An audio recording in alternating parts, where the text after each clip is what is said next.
What's going on? Nice to see everybody. My name's Eddie, EKJ, checking in for me. It's a pleasure to be here with Gonzalo. It's a pleasure Inviting to have these guys out to our new property. And per usual, just kind of exchanging knowledge and seeing what we can put together for you guys to learn from today.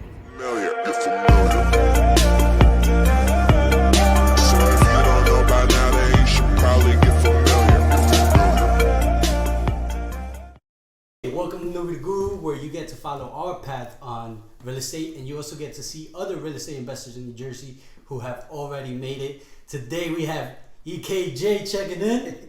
EKJ checking in, Eddie Lopez. It's a pleasure, Eddie. Thank you for being with us. The pleasure's all mine. Thanks for having me. Definitely. So today we're going to be talking to Eddie. If you don't know about Eddie, I call them the NJ Property Brothers because I see Property Brothers on TV.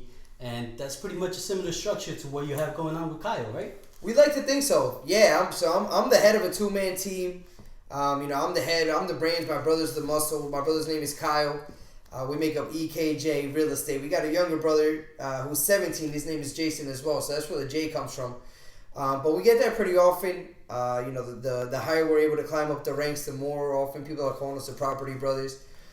I am in charge of really bringing in the properties, acquisition, buying the properties, getting them closed, getting lending on the properties, making sure that he has what he needs to get the construction done. And then when he's done, he slides it back my way, and I make sure they get sold. Hey, tell us where we are today.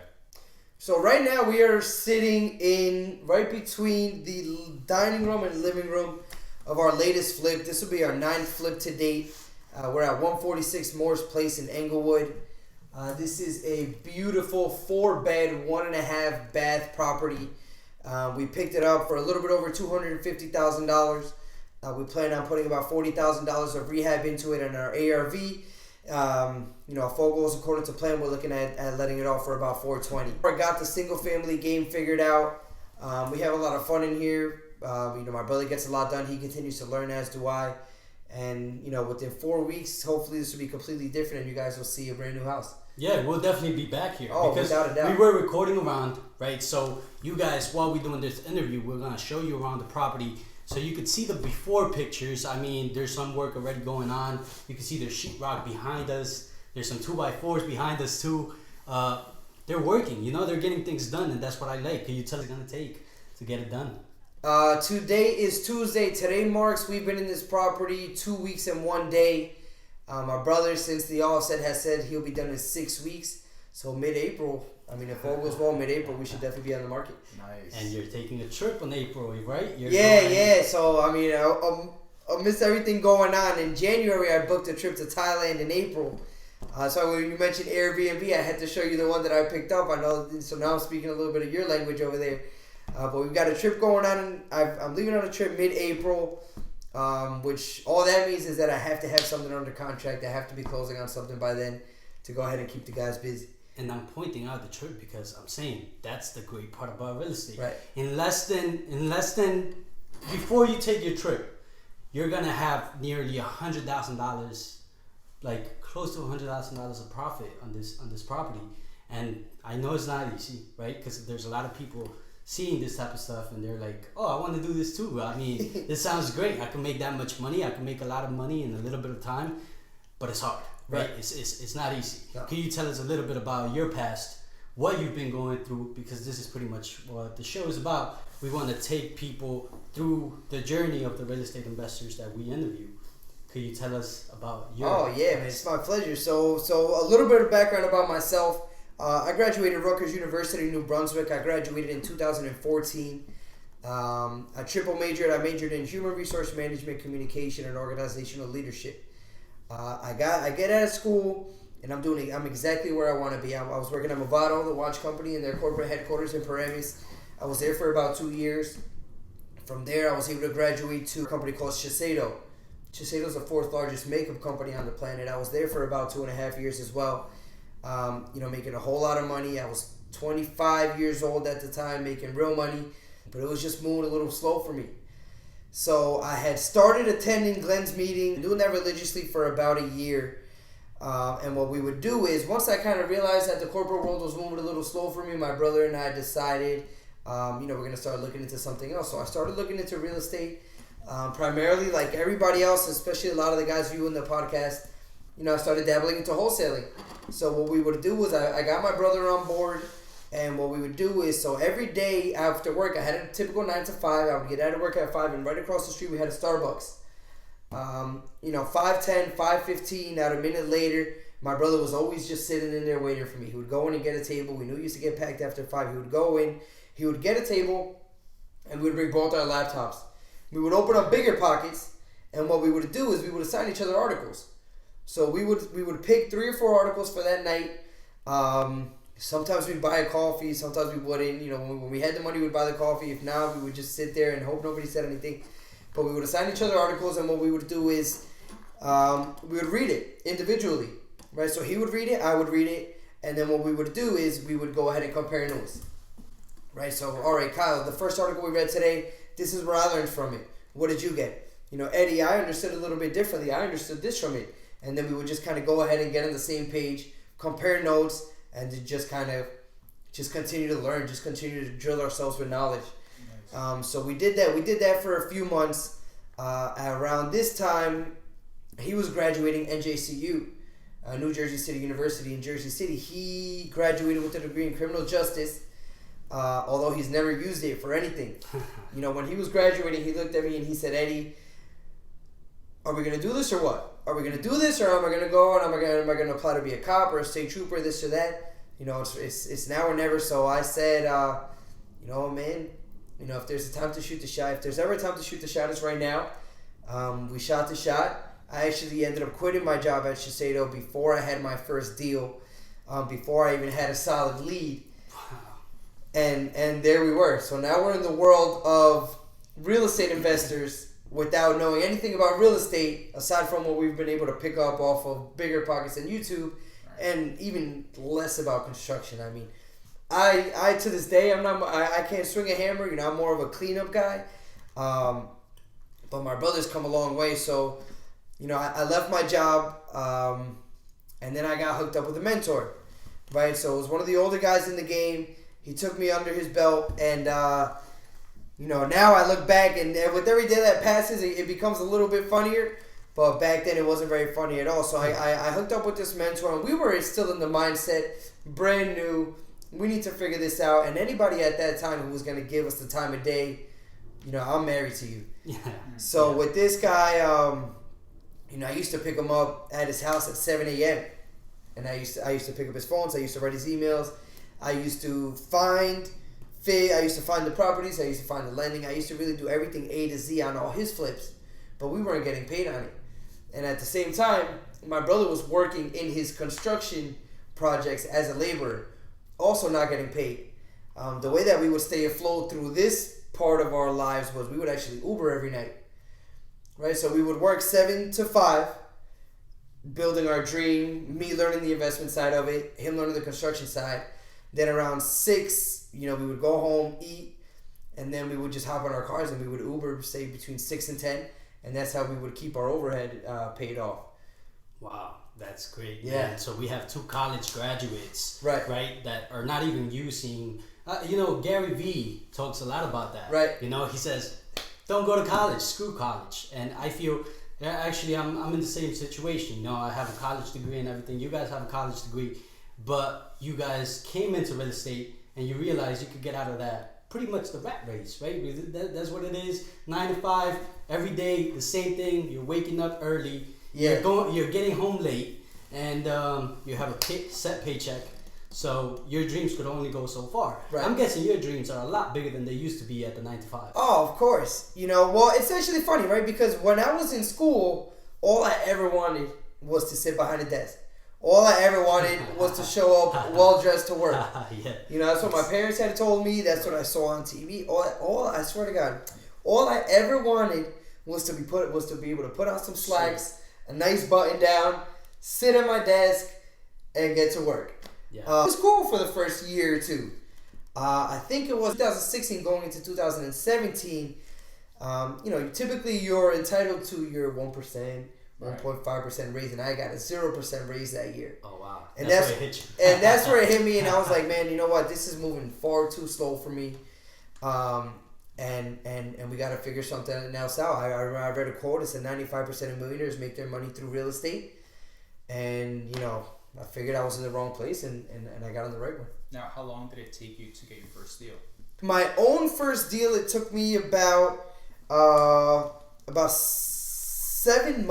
or 8 months. Now remember, when I jumped into the game, this mentor took me under his belt. And again, at that time, like I had told you guys earlier, if this guy would have told me, Eddie, go pick up the dog crap in the backyard, go pick it all up, and underneath one of the pieces you're gonna find a deal. I'm out to the backyard and I'm ready to pick it up. Anything this guy said, I would have done. But on my own, once I was able to break myself off of that, it took me about 7 or 8 months to find my first deal. On your own. On our own, but it took us about a year and a half to make any money. We lost on our first deal, big time. Like our first EKJ sold deal. You lost money. We lost money on our Not deal. Not even even. We lost about $7,000 on our first deal of a nest egg through Uber. Okay. So it all happened from there. Nice. And as a result of that, I was able to hold off that loss long enough until we did start making some money. Mm-hmm. There was never any going back. Gotcha. That's awesome. That's it. We had burned the boats. Okay. Like we were here to stay. But okay, now we're in debt. What are we gonna do to get out of debt? Nice. Experts had living frugally already. Not having money wasn't a big deal to us because we were, we had been going on about a year and a half already. We were used to it. And for the most part, mostly the don'ts, how not to do things in our aspect of the game, in the investing game. Right. And my brother had already been swinging a hammer for a year and a half, so we definitely weren't about to throw all that away. Nice. There was no option but to just kind of keep moving forward. Even after that, it took us a few months after that to find our next deal, which happened to be Hasbrook Heights, which you guys are familiar with. And it really was like it didn't take much for us to keep going. We were already in it. Instead we weren't climbing a mountain to success. By this point, we were just kind of like more like sliding down a mountain. Like it was almost inevitable, right. Just due to everything that we had been through. Yeah, and I think that's the whole purpose of the show is to have people like Eddie tell their story so you guys can see that it's not easy. But if you fall, you got to get back up. Right. If you fall again, you got to get back up again. If you fall again, he did say that his first 3 flips, he was not only not making money, but he was losing money, right? Right. I know you told me a the little first bit about 4 that. or 5, yeah. The first 4 or 5 flips. Now I gotta say I see Eddie. I see his brother. They're doing great. I saw their last Hasbrook Heights property. We might put some information about that too as well. That was a great flip. I actually met Eddie at Glenn Gallucci's event, and I said these guys are going somewhere. I saw Eddie. He was well spoken, and I think the greatest part about it is that they're organized, and I think that's something that is gonna take you really far in real estate. You gotta get organized because if you don't, things won't go well. I know you mentioned to me now you could get 100% funding for your deals. Is that correct? Yeah. So we actually from the beginning, our goal was always to get 100% financing. We had really no other option. It's not like we were able to pick out, we're buying this property, acquisition $250,000, 10%, it adds up. So we're talking about $25,000, which we absolutely did not have. Yeah. So the name of our game has always been to be able to go out and get 100% financing, and I'm glad that you touched upon it because I feel like a lot of the reason that we are able to get 100% financing is the simple fact that we're able to execute when we say we're going to do something. When guys lend us money, specifically, Glenn and Paul, who, at Peak Private Lending, who have been, nothing but a blessing for us, and you know them pretty closely as well. Getting 100% financing isn't necessarily hard. Mm-hmm. Keeping it is the difficult part. Yeah. You got to understand that when somebody gives you, $300,000, they expect for you to have your ducks in a row. They expect for you to meet your timelines, and they expect for you to be able to stay under budget or at budget. And we've done a pretty good job of not only doing it, but doing it in a way where we're able to go ahead and actually prove it and show you, hey, Gonzalo, look, these are our books. These, we need this draw. I need a $10,000 draw next week. Why? Because last week we were able to go ahead and finish the electrical. We've got an electrical inspection planned for Thursday. If you come into the property, you'll see that the moldings are on site, the doors are on site, and all the light demo, everything that was supposed to be out is already in the dumpster. So anybody can call and say, hey, I need $10,000. But what we do is we really try to go above and beyond and say, Gonzalo, I need $10,000. This is what I did with the last $10,000, and this is what I plan on doing with the next $10,000. So like you say, it's really all about just really staying organized and being consistent. Now, how old were you when you got into the game? Right, so I'm 28 now. We're going on 3 years. So when my brother and I started, I was 25 and he was 22. Oh, wow. So your brother's I haven't said that out loud in a while. Wow. But yeah, my brother's 3 years younger than me. Oh, wow. So towards the beginning, it was a lot more. You know what, Kyle, man? He always believed in me from the moment we were born. But especially like when we were going on this new journey, he always believed in me, and I always had man, like, just follow my lead, and I promise everything will be all right. But since day one, he's been our number one fan. I'm our number 2 fan. My brother's our number 1 fan. And so he was 22. He was recently. He's never seen a cubicle. He's never seen a desk. I've done a pretty good job of instilling that fear in him, so he doesn't have to experience it for himself. Nice. But no, he graduated school and we got straight into the game. If it wasn't for him pushing us and saying, Eddie, are we gonna do this or not? We wouldn't be here today. He was really the catalyst for me to really make the jump. And now you have Jay, right? Jason. And now we have Jason. Right? He's Shout out to Jason, my man. He's 17. 17. 17. He's a senior in high school. Oh, wow. So he's coming straight out of high school. Right. He's not going to have to go through what you went through. He's not going to have to go through what your brother went through. We don't know just yet. So it kind of like we were talking about earlier. So, he's gotten accepted to a whole bunch of great universities. He recently, last week, he got accepted to Rutgers, New Brunswick. So, we don't force anything on him. It's cool. He asks us all the time, what does EKJ need? An attorney would be nice. Imagine having your own in-house attorney. Yeah. He's like, he does his own thing. Right. He's like, I got to take 1/3 of the company. Right. If you insist on asking, man, an in-house attorney wouldn't be a bad idea. Any advice that you have for people that are the age now when you were 25 years old? Anything with real estate, what would be your advice to them? Right. My number one advice would be, and you touched on it a little bit earlier, is that it's absolutely not easy.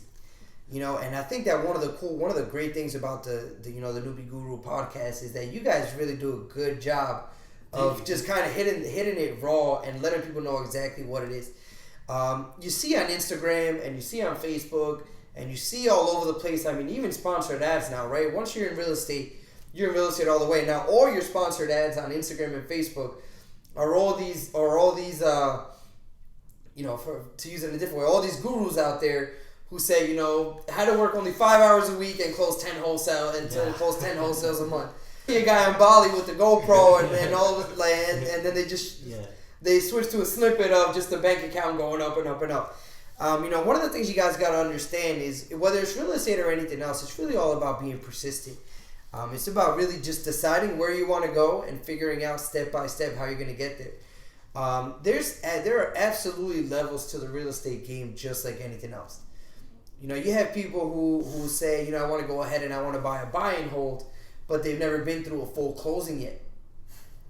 You understand me? They don't know what it's like to get a property under contract. They don't know what attorney review is, how long it lasts, when you're out. They don't necessarily understand what a tank sweep is, what they're looking for. They don't necessarily understand, in regards to a closing, what type of liens or judgments can be on a property. So these are people that haven't even done a closing in any capacity yet, but they're saying, I'm going to go out and by the end of the year, I'm going to have 10 buy and holds. Yeah. You know what I mean? While it sounds great, you got to understand that there's levels to the game. Wholesaling is number one. Then you get into a fix and flip, into a rehab, Airbnb. These guys are experts. I don't know much about it, but I'm sure it falls somewhere in there. You've got to understand that you've got to start at the bottom and really from the fundamentals of driving for dollars before you can go ahead and move up. It's all about persistence, really staying true to who you are and what you're doing. You're going to meet good mentors. You're going to meet bad mentors. You're going to get good advice. You're going to get bad advice. But you really got to lean on the foundation that you built for yourself. And it's not easy. I mean, I felt for it myself at the beginning to decipher who's who. But just stick with it, man. Yeah, I have a lot of people, a lot of investors say the best thing that a newbie could do is work with somebody else. Right. Work with somebody who has already done it. You know, Eddie and his brother were doing. They were not getting paid. They were working 9 to 5, right. And they were not getting paid. They were not getting any money, but they knew that they were learning. That doesn't have to be your case. You know, you could get a deal under contract, and then you could go find partnerships and say, hey, you know what? I'll give you my deal. Cut me a little piece, but let me learn. You know, and this way you still get paid, and you have equity in the property as well. I think there's so many ways to go about it, but I hear a lot of investors say, don't work alone. On your first deal, work with somebody else. It's always great to have partners, and we hopefully could work together sometime. Oh no, that'd be the idea, man. That's why we're here, bro. Of course, great. Man. Like-minded. Absolutely. Definitely. What would you tell your younger self? My younger self, I would tell, don't believe everything you hear. You know, don't believe everything you hear. You know, when somebody tells you something, you ask them, show me. You know, if somebody tells you I've got 10 properties, show me the 10 properties. You know, if a wholesaler tells you, you know, I've got this property, you know, I closed 15 wholesales last year, you know, let me see your HUD. You know what I mean? It's because, and especially in our game right now, one of the things about what we do, you know, we're college graduates speaking here, but there is absolutely no barrier of entry to get into real estate. Yeah, exactly. You don't even have to go to high school. Not at all. Not even grammar school. Anybody can wake up tomorrow, buy one of the $500 webinars online, and then you go out the next day and you're an investor. And who's going to tell you you're not? Exactly. You're a real estate investor. So from our perspective, it's important for us to really be able to decipher, and this only comes with experience. Yes. It only comes with getting burned, and it only comes with seeing what it's not for you to be able to discover what it actually is. Yeah. That's the advice I would give to myself, man. Don't listen to everything that everybody's telling you. Don't listen to people who aren't where you would like to be. And that's gold right there, man, because that would have helped me out a lot back then. To follow you? Yeah, you guys can follow me on Instagram of all things. You know, at EKJ Eddie, EDDIE. I do my best to really give my followers an inside look at the day-to-day life of my brother and I, of Kyle and myself. So I promise I'm a pretty cool follow. Follow me on there. You can always reach out to me through DM is always best. And man, for me, I just want to let you guys know, for me, it's a pleasure to be on your show. I know the names that you've had. I know the names that you guys have planned moving forward. So I'm humbled by the opportunity. We're humbled. It's great to have not only young people, but Latin Americans, you know, because we're both Latin American, and young people doing good. Latins doing good. It's just Colombia, Ecuador. We got Peru over there. We're doing big things. If you have any questions for Eddie over here, we're going to upload this video. We're going to do a second shoot once the property is done. Hopefully we'll have something in contract by then, right? Yeah, that's the idea. But if you guys have any questions for him or want to learn anything about him or get in contact with him or anything, just write in the comments below, like the video, subscribe, and make sure to watch our next video. Eddie, it was a pleasure. Oh, no, man. The pleasure's all mine. No, we're going to be back here. Thank you. Right? No, we're going to be back here, Thank you. And we're going to show you the end result of this property. And this is EKJ checking out. Right.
my brother Kyle. He's the K and EKJ.